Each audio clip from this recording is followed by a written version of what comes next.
Hello and welcome to video 1 for the administrators of the American Postal Workers Union electronic grievance system. We would like to, on behalf of the e-appeal team, thank President Cliff Guffey and Director Mike Morris for the opportunity to display and show this video to you as the first part in a series of videos that will help you better understand and prepare you to be better equipped to handle your electronic grievance system.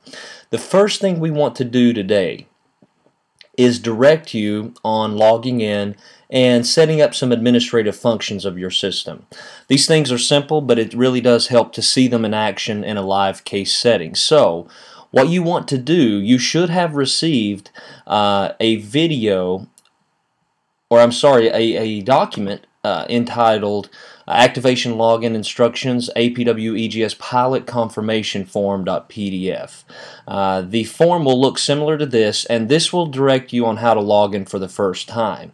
So what I want to do though is kind of break this form down and show you exactly what to do when logging in for the first time.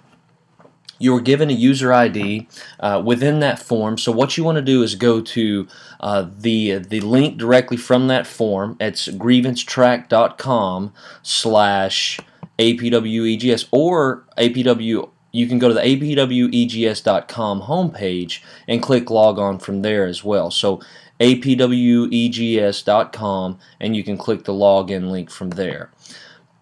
First thing you want to do is enter your user ID. So let's say Roger Barnes is logging in. He is one of the users of the system, let's say for the first time, and what he's going to do is use the user ID that was sent to him, and he is going to use that same user ID, RBAR, as his password, RBAR, and then click the logon instructions.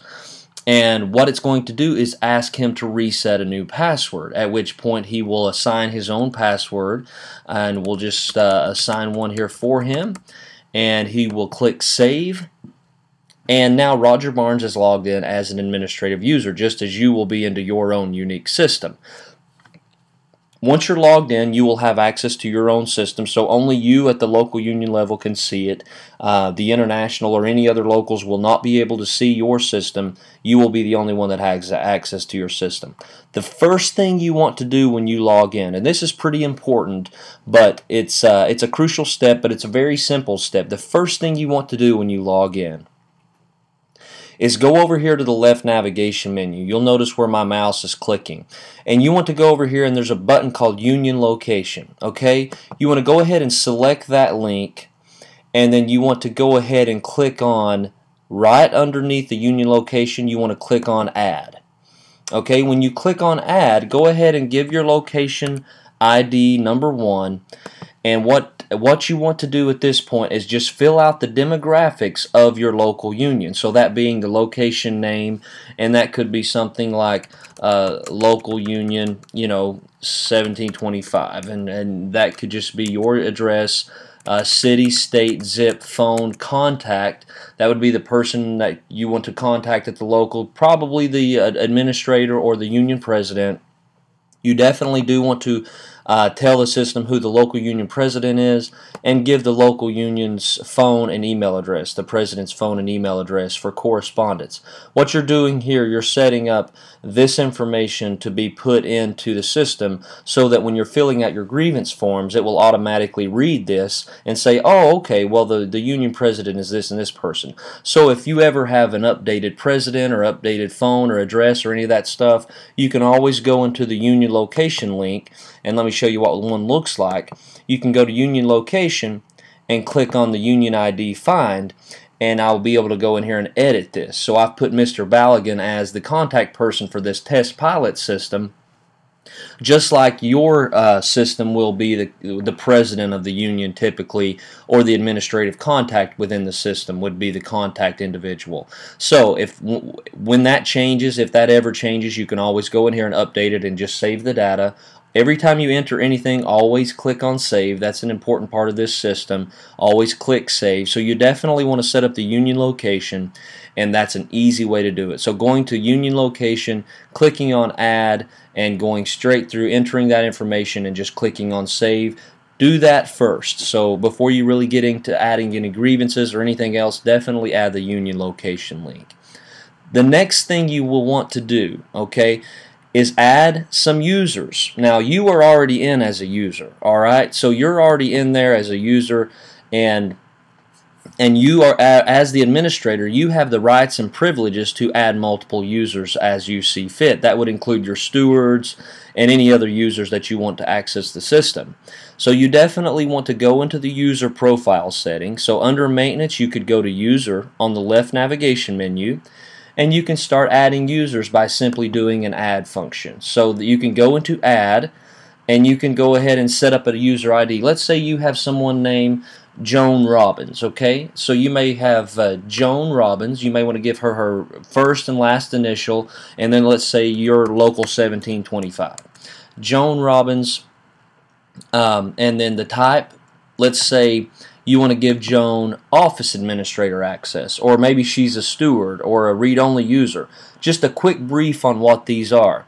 The administrator is the individual that has full control. So you can have multiple administrators. However, we advise you to only have, a select few people as your administrators. And then you can also set them up as stewards. So if Joan is a steward, you would give her steward access. The stewards have limited access. They don't even have access to this user detail screen at all, okay? So this is where you would set up your stewards. Office administrators can do everything the administrator can do. However, these individuals cannot reopen closed grievances, and they don't have access to the audit trail. Alright, the audit trail will be covered in a separate video, but the audit trail is an important feature that only the administrator has. And then you have your self-explanatory read-only users, in which people can view the grievances, okay, but they cannot do any editing functions whatsoever. Alright, so you have, let's say you want to set Joan up as a steward. Alright, so we set Joan up, Joan Robbins, as a steward, and you can assign her phone and email at this point, or you can do it later. It's entirely up to you. All you do is click on save, and now you have Joan Robbins in the system as a steward user.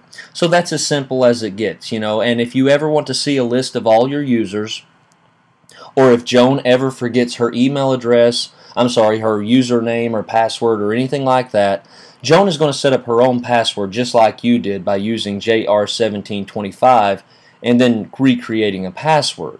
However, if she forgets that password, you as the administrator will have the right to go into the user profile area and say, okay, I need to find Joan's user ID. So you could go to user on the left navigation menu, and you could type in her name, Joan, and just click on find, and it will go to your system and find all the Joans that you have. So you see that JR1725 is her user ID, but she forgot her password. So here's what you do.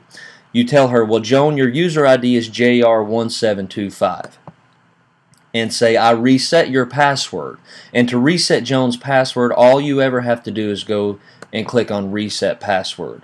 So as the administrator, you have the rights and privileges to reset her password at any point in time, whether she forgets it or whether you want to just periodically reset passwords. You can do that. And so now Joan has the ability to go relog back in and set up a brand new password. And that's how you will give your users access. It's a very simple process of giving your users access. So we've gone through setting up UnionLocation, and we've gone through setting up users. Those are two very important features that you'll want to do first before really getting into your system. At least set up maybe 1 or 2 users just to get the hang of it. And definitely set up your UnionLocation as the first step. Thank you, and we will be back soon with the next video in the administrative series. Have a wonderful day.